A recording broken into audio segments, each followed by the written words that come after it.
This podcast is produced by The Brand is Female.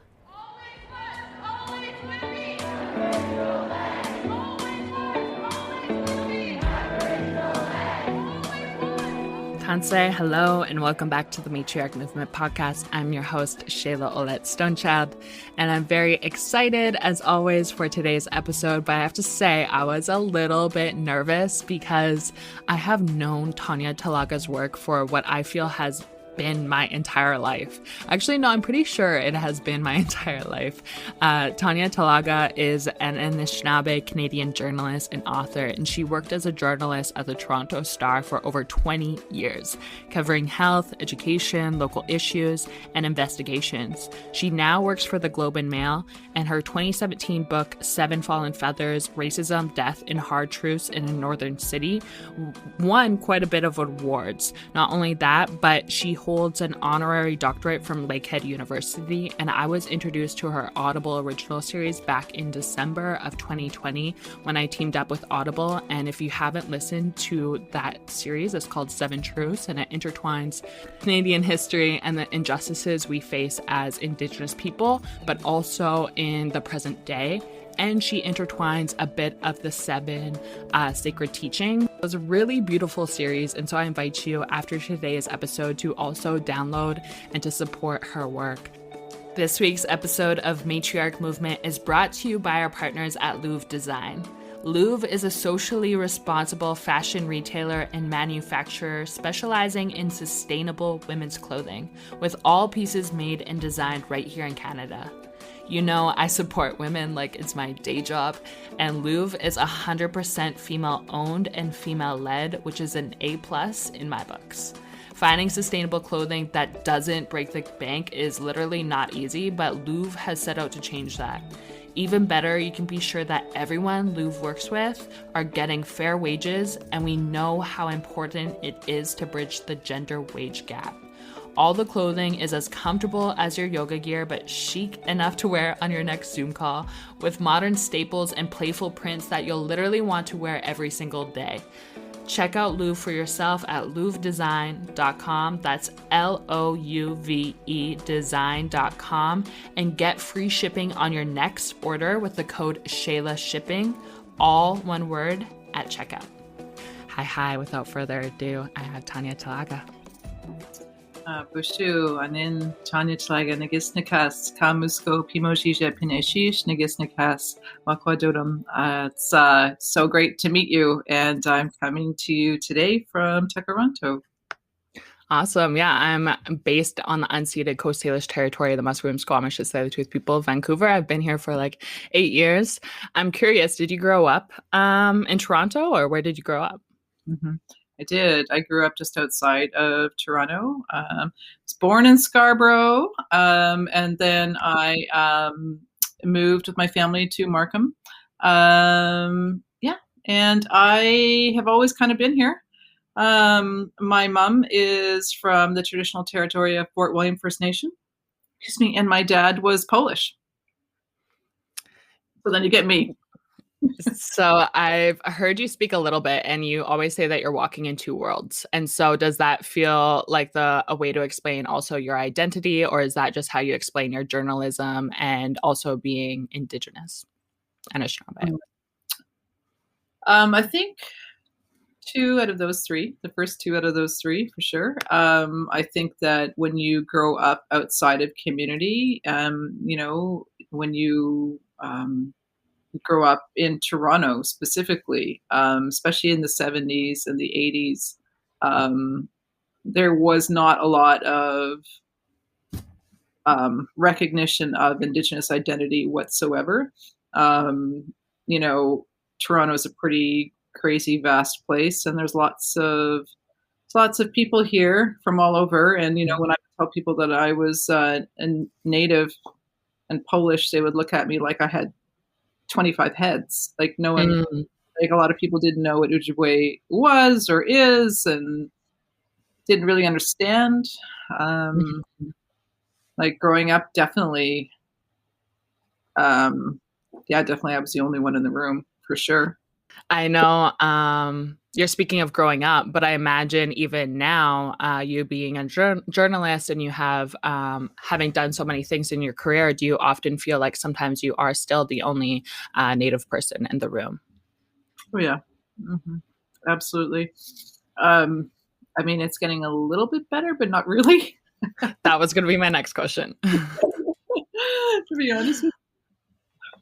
Yeah, it is. I mean, like we're the Journalists for Human Rights Indigenous Reporting Program. Like we look at gains we've made in the mainstream media, for example, in newsrooms, and those gains are very few and far between. We have so few of our people, not just as journalists, but as editors, as Mhm. managing editors, as people that are making the decisions, as executive directors, on boards. And that's where we need to be. I mean, it's great if we've got writers and editors, but that's just the thin edge. Yeah, you would have to say like more, I guess, within the networks, we need more Indigenous representation there. Totally. I have, yeah, I kind of see that through hosting a show on ABTN and through my brother's work on Trickster. You kind of don't realize it until you start working a little bit behind the scenes, then you notice how ingrained like white supremacy is maybe within the networks itself, even though there's calls to action. And I believe it's written in the Truth and Reconciliation report that they need to increase Indigenous representation. And so to hear that it hasn't even really made that much of a mark is, I mean, not surprising. What would your advice be for maybe a younger Indigenous person who's wanting to make a shift within the industry, within the networks itself? Mm. Well, right now is a good time to forge ahead with those careers and try to make those shifts, because people are now really trying to make accommodations, right? And, like the TRC, I think was it 61 to 63. Sorry, I should know that, but I think those are the recommendations that deal with media, and they are easy to follow. This is not rocket Mhm. science. Examine your newsrooms.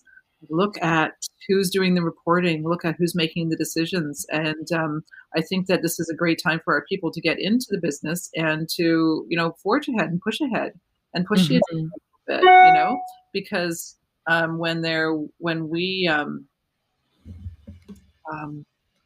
when we started years ago, we were just happy to be there, right? Mhm. Now, Mhm. um, now what we can do is push for change and push Mhm. for greater recognition of our issues and what they truly are and explain them out. Oftentimes you get editors saying to you, well, that's all that context isn't important, but it actually is really important. Like we need to know about Mhm. the act and about residential school in more than a sentence to frame a lot of Mhm. things that we write. Yeah, you can explain the history of Canada in one sentence. I agree. And so that moves on to my next question is, what do you think is a tangible action that non-Indigenous people can do to support and uplift and amplify Indigenous voices if they are in positions of power? Um, if they are in positions of power, bring people in, you know, bring bring interns in, bring students in, bring writers in, bring elders into newsrooms, introduce newsrooms to the community that they're in. And that's a hard thing too, I'm going to say. Oftentimes when you're the first of anything, you have to be an educator. So you're always Mhm. educating. If you're the only Indigenous person in a newsroom, everyone's going to be coming up to you all the time. Mhm. Contact, because for some reason they think we all know each other, and they could just go up to you and ask you for, someone's contact over here or over there. And, you have to explain, well, actually, no, I don't know anything about the Squamish Nation. But Yeah, I'm sorry, I'm just, I'm not a Anishinaabe. No, it's different. totally. But it's a constant dialogue, and you're constantly educating. Yeah, I can definitely feel that. I've been partnering with a lot more brands recently, and I often feel like I am the only Indigenous person. And so I always say, I'm only one person. I don't represent everyone. And I feel like for me, I go through a lot of fatigue and burnout of having to educate and say the same things. And so do you also find yourself burnt out from repeating the same information? And if you do feel burnt out, how do you make sure you reclaim your power? What are some ways that you come back into your authenticity and your truth? Mm-hmm. Um, I think I step in and out a little bit. I left the Toronto Star. Goodness, over a year and a half ago now. This fall, I guess it'll be, or this December, it'll be 2 years. And at that point, though, I had already been taking longer leaves, to write both my books and to be an Atkinson Fellow. So I was kind of stepping in and out.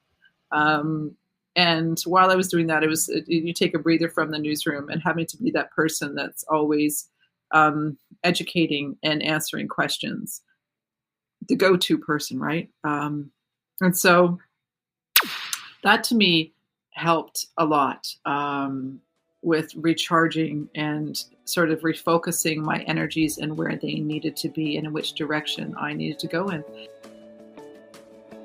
Thank you, hi to our friends at Louvre Design for supporting this episode. As a yoga teacher and a spiritual revolution activist, my whole being is rooted in wellness, but not just of the body and spirit. Protecting Indigenous culture means protecting the land we belong to. The fashion industry is one of the most important sources of waste on our planet, but Louvre has set out to prove that sustainable fashion can be the norm. Protecting the planet, the people, and the animals are values most important to Louvre, and I stand firmly behind them. 25% of the pieces are actually made with upcycled fabrics, and the remainder of the fabrics are made with renewable materials like organic cotton, bamboo, modal, and tencel. This is the comfy modern brand you can be proud to wear. Don't forget to visit louvedesign.com, that's L-O-U-V-E design.com, and get free shipping on your next order with the code ShaylaShipping, all one word, at checkout. Mm-hmm. And what is the process like when you are producing a podcast or producing a book? I'm curious how much time actually goes into this, because this is like your whole career. And so it's been a lifelong journey. And so did you know you wanted to be a writer and a journalist when you were younger? And then what is the process that goes into writing or producing a podcast? You could probably tell me more about podcasting with your show. But yeah, writing a book is hard. But it's always what I wanted to do. Ever since I was little, I always wanted to be a writer. Mm-hmm. And I actually never wanted to really be in front of the camera. I find that really difficult. And writing to me, sharing stories and telling stories was more to who I am. So especially being a print reporter, it was so easy to do that, right? Mm-hmm. Because you're not on TV, you're not even on radio. It's just you're kind of the quiet person that's doing the writing and doing all the research. That's actually really me. And so, in writing a book is hard. I always knew I would write about the Seven Fallen Feathers, but it took me a while to get there. And my process, I don't know if yours is like this, but I think a lot about something. Like I keep something in my head for a long time. I go over it like so many times. My brain's always working. Mm-hmm. And then when usually to sit down to write it, it's often quicker because mm-hmm. I've been thinking about it a really long time. Where do you get your inspiration from? Definitely from the North, from communities that I know, the community I'm a part of. I think it's fair to say that all my writing comes from in and around Lake Superior, mm-hmm. In and around the territory of my mom's homelands. Mm. it's a special place. It's where just outside of Thunder Bay. It's about an hour outside of Thunder Bay, and it's where the Arctic watershed is. So it's where all the rivers and the lakes and streams on the continent split. They start to flow north or they flow south. It's that's that. The people recharge me. Community recharges me. The land. Yeah. The land. I'm feeling it. Like, I don't know about you, but during COVID, it's like I haven't been able to go up north. It's like we're in this crazy lockdown in Toronto that we never seem to be able to get out of. And so you can't go to the land. I was just saying that. I was just in Toronto briefly for a shoot, and I was like, I feel for every person that's living in Toronto right now, because I'm in Vancouver, and so I'm literally 4 blocks away from the ocean and nature, and I get to ground myself and recharge every day. And I know the pandemic, a lot of us are stuck inside. And so how has the pandemic been for you? Have you been able to get a lot of work done, or has it totally shifted your career? I have been able to get a lot of work done because I had to as well. Like, I had the 7 truths. I sort of dove into 7 truths. Like, I was, I will never forget, it was March 12th. I was just finishing up 4 interviews in Thunder Bay with Jolene Banning, who worked with me, and Debbie Pacheco as well, who worked with me on the podcast. We just finished. I was sitting on a plane, and we had the recordings in the bag. And I remember looking on my Twitter, and I saw all of these tweets about lockdown, like, a pandemic and what was going on. And the world just changed overnight. And I kind of dove into the 7 truths and the 7 grandfather teachings. And that was really good for me. I speak to Sam Ashkenenskum, the elder in 7 truths, every day. And I have a dog. Yeah. Take for a walk like multiple times a day. And honestly, my dog has saved me. Animals like ground you. I was told to get a dog, but I think I travel too much, so I don't think I should get one until I'm absolutely ready. And so your career has, obviously, you've been in the business for, I don't know, how many years did you say? Like 20 years? 6 months. What would I had someone reach out on one of my followers, and they're asking what should an aspiring writer know, or what would you want them to know? To always believe in yourself and the voice that's inside of you that's telling you which way to write, which way you're writing. Always listen to that voice, because that's your creative part of you that's really important to listen to. And, I spent a lot of years not listening to that voice, right? What everyone else wanted me to do. But in fairness, I had to do that as well, because I needed to eat. I needed to have a job, like I'm a mom, I've got kids. And I didn't have mentors or people before me that was looking out for me or getting me a job like that. So, so I did what everyone wanted me to do as a writer for a long time. And I sort of tried not to listen to that voice and put it away. Right.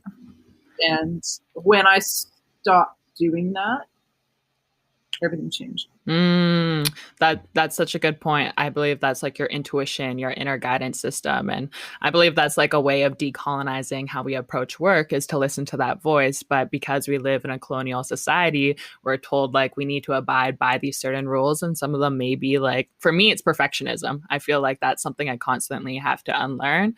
And so I'm curious, how would you define decolonization in your own words? That's a big question. Decolonization. Well, let's use what you just said as a jump-off point. I think that once you start listening to yourself, your true self, I often think that it was my ancestors that have been like sitting on my shoulder and poking me and saying, you know, this is where you need to go and this is what you need to do. And it's that intuition. And every time I listen to it, it never fails me. Never. And I think that that's what we all have to do. I think that's the way to decolonization. We know deep in our bones and in our blood what we need to do in order to be who we are. I know that that's my Anishinaabe identity comes from that, and it's in my blood. So I need to listen to that and to follow that. That's how we decolonize. We decolonize by doing things for ourselves too, like your show. You're doing it for yourself and for other Kwe, other women, right? I started my own company as well, Makwa Creative. Same reasons why. Yeah. That's decolonization. And, you know, Murray Sinclair said that to me as well.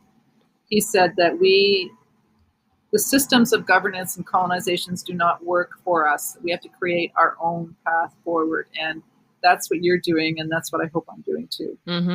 That's such a, the reason why I started the Matriarch Movement was because there was no space that held Indigenous women's voices specifically, or our healing process and our truth and our stories. Moving forward, you know, there's this idea of Indigenous future and reimagining what a future for us looks like. And so when you hear the word Indigenous futurism, what do you hope for in the future? More of our people leading the way, more of our people doing their own thing and succeeding and thriving and turning things around. You know, when you look at all of the incredible artistic voices we have in writing and painting and music and storytelling and community building, we really thrive, you know, and we're such a talented, like everyone I know that's in this space is so incredible. And when I see the future, I see more of that just coming forward, you know, and we're always work to the next generation and the 7 generations, right? And that's what we're all doing, because we know that change, like someone my age, I'm 50, you know, I have lived a while, and it's from us, what we've learned, it's to you guys to go forward and to take what we've learned and see our mistakes and grow from that. And you're so right, like so much different than what we went through, which is totally different again from what our parents went through, right? You know, it's like we're making these massive leaps, I hope. And we have to make sure that our kids continue to get that way. So like a lot of us in like my age, that's what we work for, right? Is to make sure we have equity for our children, and that our kids are given the best chance possible to be who they are. Yeah, it's like coming back to that 7-generation prophecy of always looking 7 generations ahead. And I know you have a book called The 7 Fallen Feathers, and you also have the Audible series, 7 Truths. Could you touch on a little bit of the 7 sacred teachings, if you feel comfortable? So the 7 teachings are their love. You know, they're just in English, they're just a word. And but I really think that if we were to take all of these words and listen to these words and think about these words every single day when we wake up, you know, life is going to be just so much better, like for everybody, you know, for absolutely everybody. So the teachings are love, humility, bravery, wisdom, respect, truth, you know, and I think I'm thinking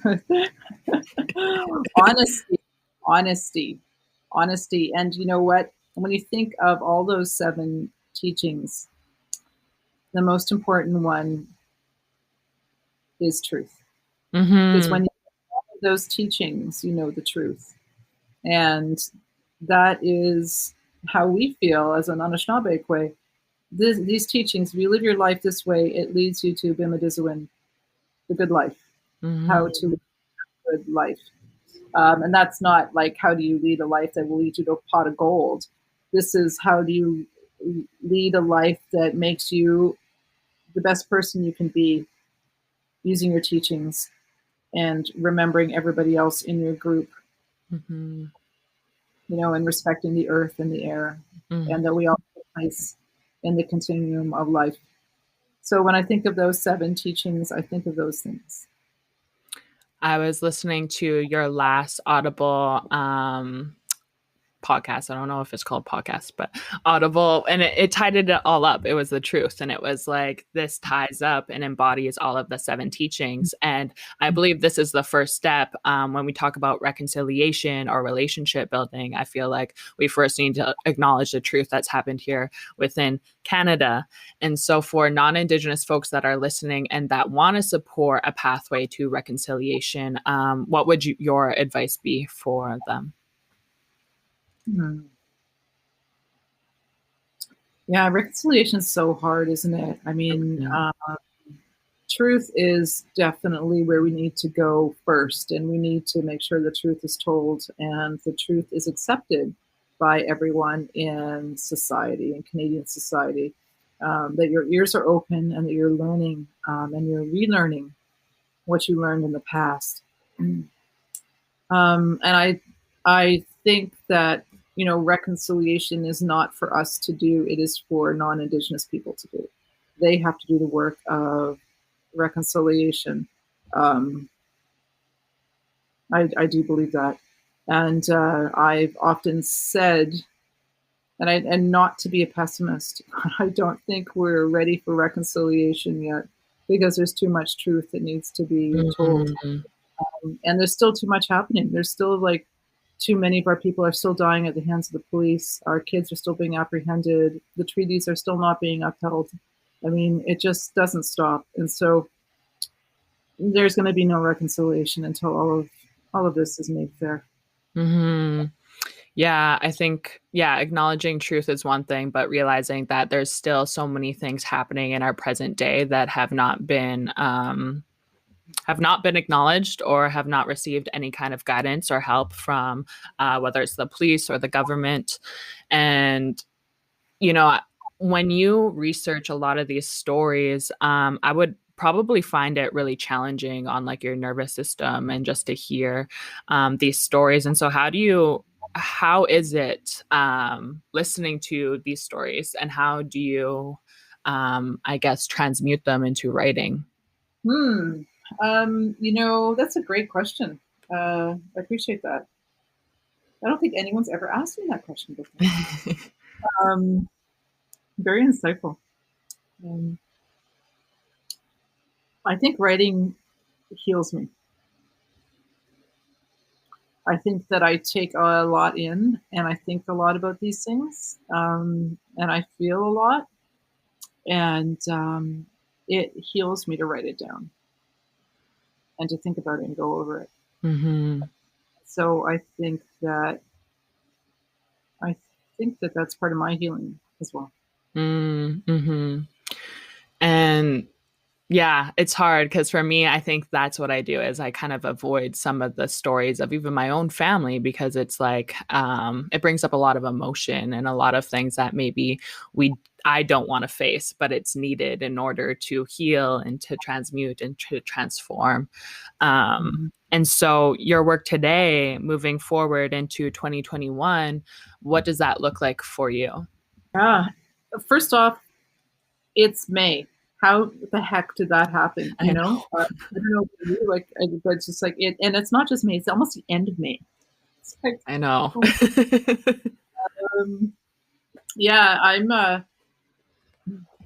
I want to focus on building my company up. I started a company, and the reason why was to lift Indigenous voices up and to do it ourselves.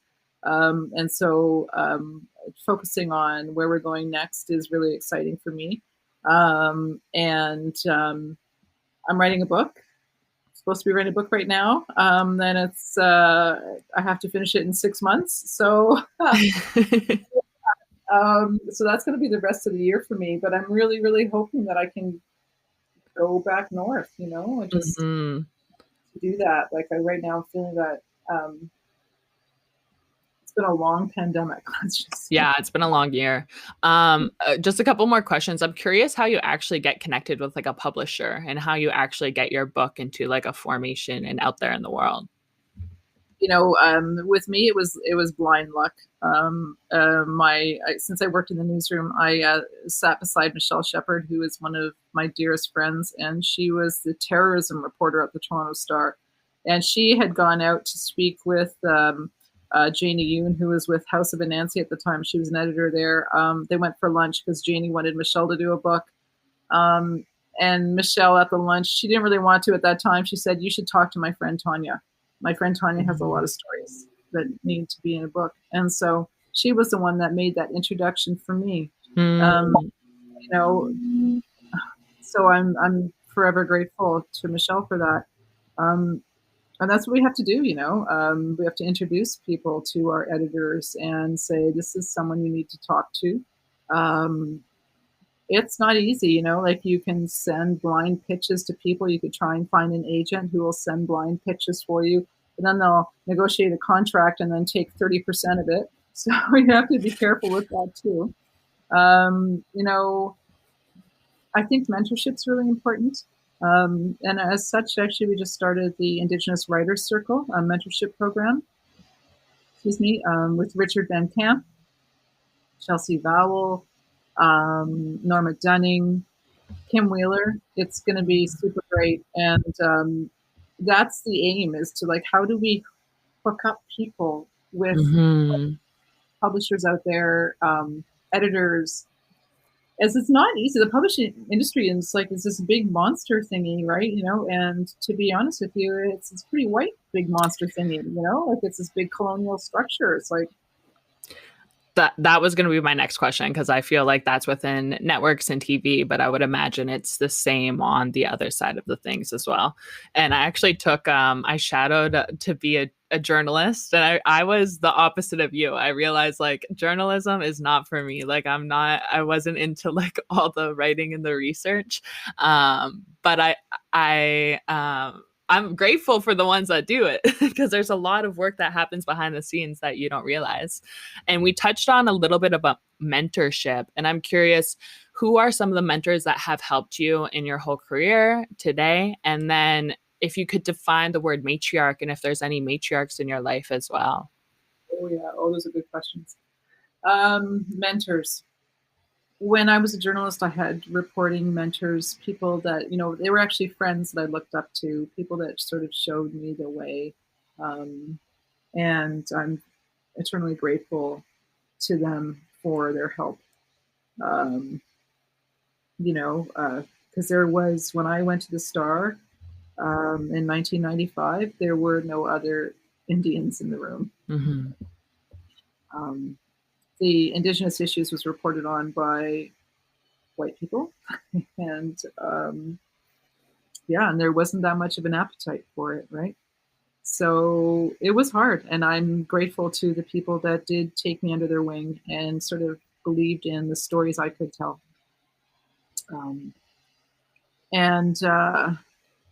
Other than that, I would say I look up to people like Lee Miracle. Absolutely. She's a friend. She's become a friend of mine, but she is someone that always gives me strength and hope. And some of the women that I've worked with in the film industry that I've just sort of dove into, Michelle DeRosier, the co-director on our film, has taught me so much. Jennifer Podemsky. I would say, even though Michelle is my age, and I do believe I am older than Jennifer, I would look at them as mentors for sure, because there are so few of us, right? It's very small. And matriarch. That's such an important question. My mother. If it weren't for the strength of my mother, I would not be here today. For the choice she made in her life, for all that she went through and she lived through, she taught us what it meant to love and to get an education, to always keep striving, and that she taught us that we were just as good as everybody else, if not better, going. And she didn't have any of those opportunities, but she made damn sure her kids did. And so I would say all of the women actually in my family. Absolutely. That is what. And so, yeah. The film we just did, Spirit Asor, Mishkawi Manadu, Benedizuin. I didn't realize I was doing this till it was over, but it's a film about mothers. It's about the women in our communities and what we've lost and what we've endured and what we continue to fight for. And I didn't realize that till actually almost the film was done. It was like what have I done? This is the film it's become. It's a film that's actually celebrates and looks at the strength of our mothers. And has that one come out yet, or is that going to come out? It's going to be on CBC in the next several weeks. I think it's the end of May, beginning of June. We're still rushing to finish the film, actually. It's been, it was in hot docs. We had a feature cut for that, but now we've got to do an hour-length version for the CBC. And it'll be also on CBC Gem. Oh, awesome. I'm going to have to look out for that. That's awesome that it came to just shift into a whole nother thing about mothers. That was going to be my last question, is like, what stories do you want to tell that you haven't told yet? So many of those. I want to tell some more stories of the land and what our elders know in relation to what they're seeing out there with the land and with climate, with the air, the earth, the animals. I want to tell those stories. And I have to say, I'm kind of on this same path of continuing to tell stories of our people, our people from I will always do that if I'm still honored to do that by the people I know, I will continue for sure. Well, you have a lot of exciting things coming up, and you have done a lot of great work, and I've loved listening to your journey and your stories and your lessons. If people can follow you, or how can they support your work moving forward? Oh, Rich. On Twitter, I'm at Tanya Talaga, so it's TanyataLaga. And you could also find us on, go to the Spirit to Soar, or our Makwa Creative website. So, yeah, you can find us there. And last question, I'm curious, what is your horoscope sign? Oh. It's like, I don't know, it's my new thing. I want to find out people's signs. Yes. I don't know. That's why I'm asking. A Virgo? Yes. Oh my gosh. I had no idea. Well, thank you so much for your energy and for your time today. Chimigwich, and I'm looking forward to all the amazing things that you're doing, and you're going to continue to do. Hi. Well done. Hi. I hope you enjoyed today's episode, and I would love your feedback. Follow me on Instagram at Shayla0H, at matriarch.movement, and don't forget to subscribe on the pod platform of your choice, and review and rate where possible. I'll be back in a week. Hi. Thank you so much for tuning in.